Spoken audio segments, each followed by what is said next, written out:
T20 World Cup in Australia, October, November. What you're going to get on a surface is good pace, good bounce. Bowlers are going to have to try and win you this competition because there's going to be plenty of runs for the batters. So let's have a think about the pace bowling armoury that India may bring with them on that plane down under. I've got 5 guys named. I think Mohammad Shami is a shoo-in. With the new ball, he could pitch it up. He could just get a little bit of seam movement.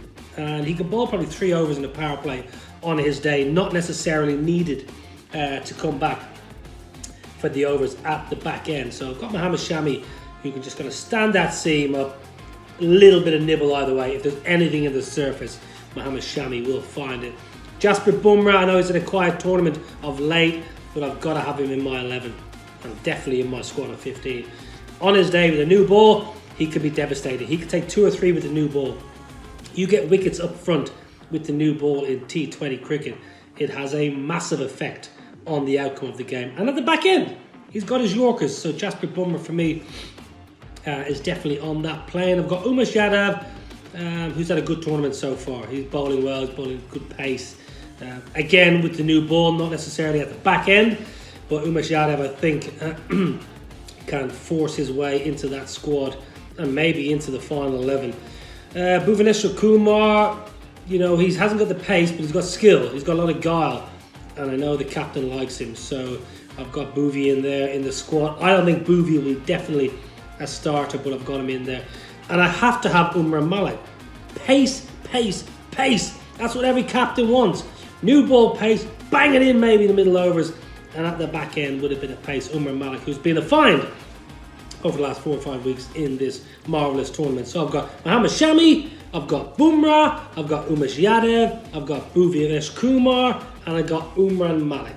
So they're my 5. I don't think you need more than 5 seamers on that plane down under. I mean, it's obviously quite a few options there. You would be looking to pick 4-5 bowlers, and having said that, as important as this tournament is, India will play quite a few T20Is, including an Asia Cup before the World Cup. So yeah, I mean, I guess quite a few of them will be tested.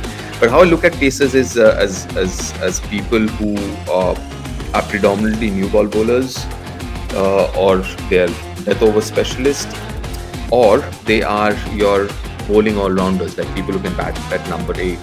And 4th segment would be the X factors. Now, first of all, let's start with Bumrah and keep him aside because obviously he's the number 1 choice. He'll be there, no 2 ways. Then the new ball, predominantly new ball bowlers, people you expect to pick wickets with the new ball in the power play, would be Mohammad Shami, Prasidh Krishna, Mohammad Siraj. Predominantly these 3 would be, fit into that category. Then let's look at people who are bowling all-rounders who can bat at number 8. They would include someone like a Deepak Chahar, Shardul Thakur, and Harshal Patel. They also fit, for example, Deepak Chahar would fit into the new ball category as well, and Harshal might fit into the death over specialist bracket as well. But I think most importantly, you've got to look at, especially in this format, also bowlers who can give you a little bit of batting depth. So that's where Harshal and Deepak Chahar comes into the picture, and so does Shardul Thakur. Then you're looking at the X factors, or rather the X factors that I was talking about. So a couple of names straight away come to my mind is Natarajan, who's doing extremely well. His X factor is obviously the left arm seamer, along with Arshdeep, maybe the 2 premier Indian left arm seamers in the tournament so far. So I'm going to go with Natarajan. And also someone like Umran Malik. Yes, he's gone for a few runs, he's picked up wickets, but let's not forget his pace might come very, very handy on those pitches in Australia where there is pace and bounce, and he can give you that X factor or that extra edge. So I will not rule Umran Malik out.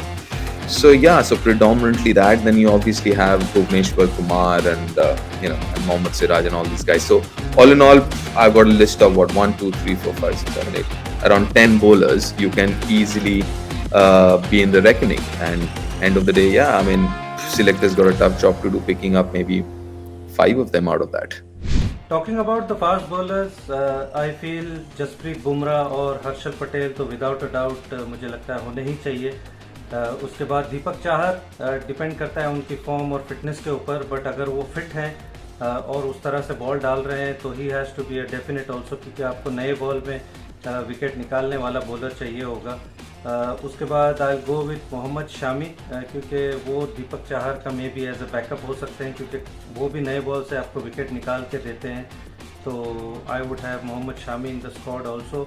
उसके बाद T Natarajan, क्योंकि वो इस IPL में कमाल की bowling की है, चाहे आप उनको पावर प्ले में देखिए या फिर उनको डेथ में देखिए, दोनों ही एंड पे आपको विकेट निकाल के दे रहे हैं, and he brings that variety of being a left armour also. तो उनको मैं ज़रूर रखूँगा। और भुवनेश्वर कुमार अगेन, जो आपको पावर प्ले में विकेट निकाल के देते हैं, एक्सपीरियंस्ड हैं और बढ़िया बॉलिंग कर रहे हैं इस IPL में। तो ये 6 fast bowlers, I will keep that in mind. Jasprit Bumrah, Harshal Patel, Deepak Chahar, Mohammed Shami, T Natarajan and Bhuvneshwar Kumar.